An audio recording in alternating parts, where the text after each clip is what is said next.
Hi, this is Charlie from the Atomic Smashers Garage. Hopefully everyone's doing great today.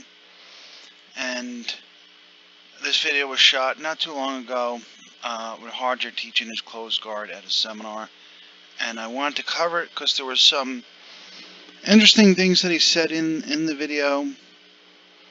And there's one technique that he shows that I really liked. I won't show the rest of the video. Maybe it would depend on how much I talk, how long this goes for. Okay. First, just before we go through any specific technique, let's concentrate just some basic ideas in the close guard, because I consider myself to have a very strong close guard. You see, already you gotta love Harger. Most folks, when they shoot a closed guard video, where do they go? They go right to the technique. But here, he's willing to cover some concepts in his closed guard before he even gets to try to do a submission, because I'm sure he's going to show submission.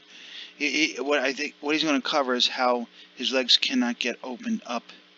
He explains how his legs don't get opened up, and that's important, right? If you're playing the closed guard and they're opening your legs, nothing will happen. If you're playing the closed guard and you can't break the guy down, nothing, you can't do anything. But everybody always goes to, oh, here's how we do the arm bar, or here's how I do the leg triangle, and they don't focus on the controls and the techniques you need to use to get into a situation when you could be successful to apply those techniques. But the true masters, those folks that are multi-time world champions, the Gracies, these true masters of yesteryear, they focus more on this kind of stuff and then a lot less on the actual submission. There's not many people who actually favor the close guard. You see a lot of the times you train, they suddenly open the guard and they go for open guard. So there's nothing wrong with that, but the one thing you have to realize, close guard is very one-sided. There's nothing really that he can do against me. Maybe in the lower belts, the guy leans forward, puts pressure on you, you're not really sure what to do. You might feel you under pressure. But once you start training, after you've been training for a few years, you realize there's not really any efficient attack that the guy on top can apply to the guy on the bottom. It's in a higher level jiu-jitsu, it's almost impossible for the person on top to submit the person underneath from the guard. So it's very one-sided. The person on top, his main job, he has to open my guard for them to try to pass. He cannot try anything as long as my guard is closed. So the main thing of his focus is opening my guard. That's why I think, why should I open the guard for him? It has to be hard for the person to open my guard, because he has to spend a lot of energy. And in the closed guard, that's when I have the biggest chance of submitting him than in the open guard. The open guard, there's a much bigger distance between us.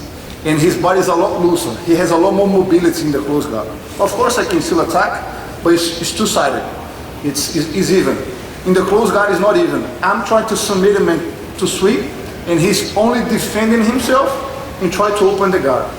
That's why, my whole life, ever since I was a blue belt, I always concentrate on keeping the person in my close guard and always attacking. So, over the years, I think I developed a very strong game in the close guard. I've been competing pretty much my whole life, and a lot of my fights, you can see it. Most of the times, I pull close guard because I know. And just to comment on this, they did ask Rickson, what position wouldn't he want to be in against himself? So there was, what was your strongest position? And Rickson said the closed guard. And Rickson always said, when I'm rolling with a person, if I'm having issues with them or I'm struggling with them, I always look to pull them in my closed guard. So no different here. Harger is always looking, when he's on the bottom, he can't get to the top, he wants to put you in the closed guard. Personally, I have experimented over the years with many guards, the open guards, half guard, and all stuff. And I have to agree with him. When I have people in my closed guard, I feel much more safer. And I started gravitating to the closed guard was because when I was rolling against younger folks and athletic folks that move really quick, And when I was in open guard or I was just scrambling, it took a lot of energy. And it was just exhausting. And I got to the point where if I was doing that for an hour, I wasn't enjoying it anymore. So then I out of sheer desperation, after I tried all the open guards and I got passed and they didn't work for me, I started pulling folks into my closed guard. And then, crazy that I am, I started by watching what Harja was doing, and I started trying to get to their back. And I was starting to get to their back from the closed guard. And then I discovered Henry from Invisible Jiu-Jitsu, that I've shot a few of his videos, and I've trained the stuff that he's shown, and has been absolutely amazing for me. And then, of course, when Hickson put out the self-defense unit, that was just absolutely incredible as well. So then I've been focusing on my closed guard for good 5-6 years now, I would say, over 4 years now, of just trying to get really good at the closed guard. And I'm not always in it when I roll. Sometimes I am, sometimes I'm not. Sometimes I have positional sparring sessions with it where I'll try different grips and I get past, and then I learn which kind of grips I really like. Other times I'll focus on a scissor sweep. Usually I'm very successful then. If I just try to do scissor sweeping, I land a lot of them in rolling and so forth. So make a long story short, I agree with Harger. I want to, if I'm on the bottom, I can't get to the top. I'm looking to put the guy in the closed guard, because I know if not, and I'm getting stuck in all these scrambles and defending all these submissions, it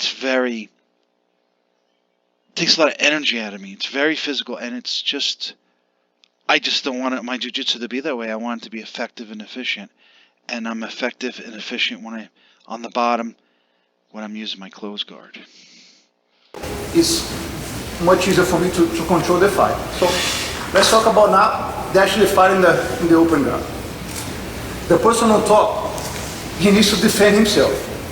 The only way he can do that is to keep a posture up. So he needs to keep a distance between us.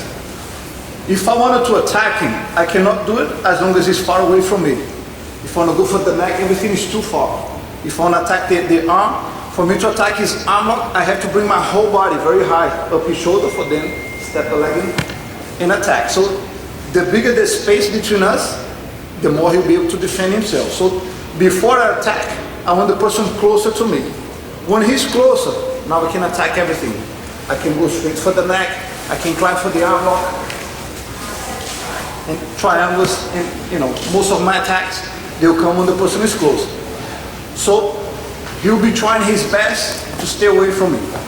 That's his portion. Now, about opening the guard. If two person has the same body, so let's say equal strength, the leg will always be way stronger than the arms, regardless. Even if he's slightly bigger than me, my legs is still going to be much stronger than his arms. So for him to open my guard, first with both knees on the floor, I would say is very difficult. I consider myself to have a very strong close guard. I do not think there's a person alive who can open my guard with both knees on the floor.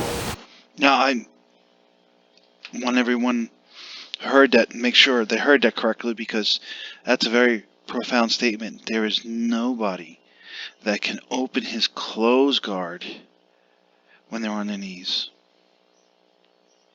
Okay? And why is that? Well, I think he's going to explain more detail. It's not being cocky, it's just because it's very hard. Because my leg will be much stronger than the person. So it's not difficult for me to block. It's not because I'm exceptional. I cannot open Eagle's guard if my both knees on the floor. So it's not because I'm really good that they'll not open. Because he will have to fight against the power of my thigh. It's much bigger than his arm. You'll see that somebody doing that only if he's way bigger than the person underneath. That way, sometimes you see people manage to open the guard with the knees down, or always just one leg. But with both knees on the floor, he can stay here forever. Now. Also, I want to comment on something about this. That's actually very important. When you're in the closed guard, and you don't really hear too many folks talking about this, you notice how Harger's head is off the mat. This is actually important to help you not The moment that he start coming up, get past your legs open, because it's kind of like you're arching your hip and then you're crunching with your stomach up a little bit, like doing a crunch. What that does is that puts such a weird angle for the person on top. They actually can't push off of you, and that would make for a great video and exercise. And I've seen Grandmaster Carlos Machado explain this, that if you just keep your head up and you crunch, it's very difficult to open the opponent's legs. And we've tried that in the garage, and that has worked, and that totally blew our mind. So, something I don't think you'll talk about in the video, but the head comes up and you're actually doing a crunch as you're also arching up with your hips and putting your heels down. Okay, let's move on. now, he start getting an advantage. So with one leg, wait, não, só levantou a perna. The moment that he gets one leg up, now he's creating a space between us. So he's diverting the resistance from my leg down to my leg, down to my foot. But it's still very hard. It's very hard for him because he's still going to fight against my leg. The one way that is the easiest for the person to open the leg is when they stand up. Now, it's not about my thigh, it's about my feet.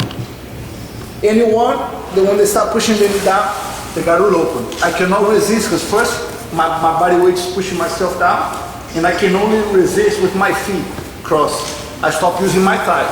That's when he has the bigger advantage. So, you see, the moment that you start fighting with someone very good, the moment that you stand up, you know you can open the guard. As long as you're on the knees with one leg up, it's very hard. So I know that. So my job is to don't let him stand up. For him to stand up, he needs the strongest arm on my chest. That's what's stopping, bringing his body closer. This is what keeps him there. The other arm, he varies. He can grab my pants, some people like to grab the arm, he grabs the belt. It varies. There's different places to place the arm. Not this one. One arm has to be right on my chest, because this is the only thing stopping him coming forward. The moment that he comes forward, I attack. So this is my concern, not that one. If I want to stop him standing up, I have to fight against his arm. So even before I try any attack, my main concern is this. If his arm is bent, he cannot try to stand up here because he'll fail. The moment that he goes up. And then I want you to notice something. What Harger did is he gripped across the collar and came across the forearm and broke the arm from being straight. Now, if you notice when he did that, now the person in his guard, which is another Gracie, I forget his name, Daniel Gracie. No, I don't think it's Daniel. Anyway, if you notice where his shoulders and his hips are, now he doesn't have posture. His shoulders are too forward, right? So that was a neat way that he broke his posture. If you notice, look where his butt is in relation to his heels. Like you don't hear folks talk about this much. He can't have posture if his butt is off his heels, right? So he's not sitting back in posture. So he has bad posture. That I pull, he'll fall. There's one moment that when the person is vulnerable the most, when he stands up. And that's the only time I try to pull them down. Not before and not after. Because it's just a waste of energy. See, again, Harger's smart. He knows you can't open his legs when you're on your knees, and he knows that when he does jiu-jitsu with an opponent, they're always going to be posturing when they're on their knees, right? They're trying to open your legs and get away in posture. Why does he fight you there? He wants to fight you when you are at your weakest, not when you're at your strongest. He doesn't want you strength on strength. So I've kind of, and I know Hickson pretty much does the same thing. Like Hickson has said, sometimes you don't have a choice whether the opponent is going to posture up or come in close. And a lot of Hickson's guard work that he does in the self-defense unit is when the opponent stands up. Just like what Harger's trying to do. He's waiting for him to stand up. And if you think about, let's go to a basic case which is similar to stand up, walking. What is walking? To me, walking is a series of falls that you're just putting your foot down to stop you from falling. So, when an opponent gets up, it's similar, right? They're going to get up on one leg, then they get up on the other, and they put on the second one, you put your foot down, because you would fall if you didn't. So what he's doing is, he pulls you in with his legs, like I've shown videos of how to pull in your legs, and with his arms, when he's starting it up on the second foot, because he doesn't have any balance. He has no control of his balance until he gets up and puts his foot down. Until then, he's tippable and fallable. He's actually falling, right? You're using, to get up, think about it, you're using momentum to get up, and then you're putting your foot down to stop you from falling. So in between that, Harger's taking you and pulling you back down, making you fall before you can put your foot back down. So if you want to stand up, you bring one leg up first. The moment that the second leg goes up, he's vulnerable. Before he touches the second foot on the floor. I know that. So I'm only going to pull him forward to me only when the second leg starts getting off the floor. So there's one thing that I always do that is never fail. Whatever arm is strongest on my chest, I go over and I grab the opposite collar. My arm being over his, I have the advantage because I can try to fight against his arm. My arm being under, there's no way I can fight against his arm and he's neutralizing mine. So the moment that the person holds my chest, I open up, I go wide. It's very hard for him to avoid it. I grab anywhere. I'm not trying to choke. I'm just trying to grab the collar. Because when I pull, I'll be able to bend his arm. But I will only do that when the second leg come up. If you try to stand up with my arm over, it's a fail. It's very hard. If I were him, I will let it go over, and then I'll stand up. If he goes with my arm over his, it's very difficult for him to succeed. And you. Okay, did you see that, right? When he went up on his first foot, actually was off balanced in this direction. And then, because he has to create space to get that foot up. So he has to go in the other direction of the foot to get the foot up. So when he does, that's when Harger pulls him in. Now, what I like to do, and Hickson does a lot of, and I've shown videos with Henry doing as well, is when they get up on the first leg, usually we like to arch our hips and put our weight on the leg that's going to try to come up. That makes it very hard for him to come up. In this case, Harger doesn't even do that. He has the grip, and he waits for the second leg to come up, and then he pulls in. Very similar, not exactly the same, but very good kind of stuff. So I kind of like putting my weight on the second. If I want to pull him in, okay, if I'm looking to pull him in and not do a scissor sweep, then I like what Harger does. He waits until he almost gets up on this, till he starts the second leg, then he pulls him in close. And then you can get some sort of clinch and then work maybe to what you do when he's close, right?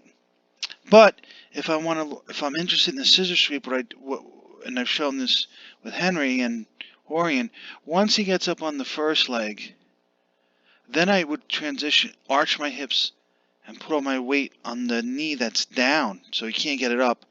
And then I would shrimp off of the leg that's up and get into the scissor sweep position. Again, it's all about strategy, what you're trying to accomplish. Do you want to get to the top, or do you want to stay in the bottom and submit, right? If you're interested in staying in the bottom and submitting, then you got to show a little more patience and wait for that second leg to almost come up and then pull him in. And then you can get the clinch with him, get him close. On the other hand, you want to get to the top, maybe you wait for his first leg to come up, and then arch and put your weight on the second leg that he wants, so he can't bring it up, and then shrimp out, and then maybe scissor sweep. So those are kind of like, you start strategizing now, how can I manipulate him? And if you notice, this is all about patience and waiting. It's not happening when he's postured up. But how many people shoot YouTube videos of a closed guard And right away, the person's postured up. And they're showing you how to break their posture when they're postured up on their knees, right? That's not really what the Gracies are doing. They're waiting for their opponent to move and stand up before they do the techniques. Because if the person is posted on your hips and posturing up, it's very difficult even with your legs. Well, first of all, it's very difficult to get the grip you need, and secondly, very difficult to pull them up and over with the legs. It takes a lot of energy. Instead, they'll wait. They'll be patient because the person's gotten there. They're going to be impatient. Why are they there? They're there to open your legs, and if they can't open them sitting down, postured up, they're going to stand up. And when they stand up is when they lose their posture. Because every time I pull him with my legs, my arm's gonna bend his arm. Then he falls. And then there's a whole fight for him. The moment that he has it, if he can beat me to it, he'll come up. So this, and now he tried to go over. My hand is right there. Now my goal is to stop him making that grip. Yeah, I can even bring the other hand, because there's one place that I don't want the arm to be. Right in my plexus, right between my chest. He is where he's strongest. If he goes higher, that means his body comes closer. He's in danger. Because for him to grab higher on my collar, now he's in the range for me to attack. He can still defend himself, but he's in danger. And if he goes lower, he cannot support his body when I pull. He falls. So the one place that I try my best to avoid is right in my plexus. The moment that he makes that, I go right over. Now, even if without him doing anything, if he tries to stand up, he'll fail. Because this, look, I bend. And the next step is to pull my knees. See, because you'll learn when you're in close guard, how he really comes over is his shoulders have to come over the hand that he's posting on. Has to go up beyond the hand. If he doesn't, then he doesn't come in close. So that's why the one he did a few seconds ago, where he was closer by the hips, he kicked up and he came over because his shoulders went over his hands. And I discussed that in previous videos, right? That's the key. You've got to figure out a way to get his shoulders above his hand that he's posting on. If you have that, then he'll fall down. That's why this arm here doesn't really matter too much. First of all, you have the crook of the arm here, and just a little bit of movement, his shoulder is going to be over that hand. Is this hand, where this placement of this hand is. If it's close to that one somewhere here when he's posturing up, you kick up and in, especially kick up, his shoulders will come over, he'll come down. If he's posted here, middle, doing what Harger says, if he comes up high, again, now he doesn't have posture. There's no way he's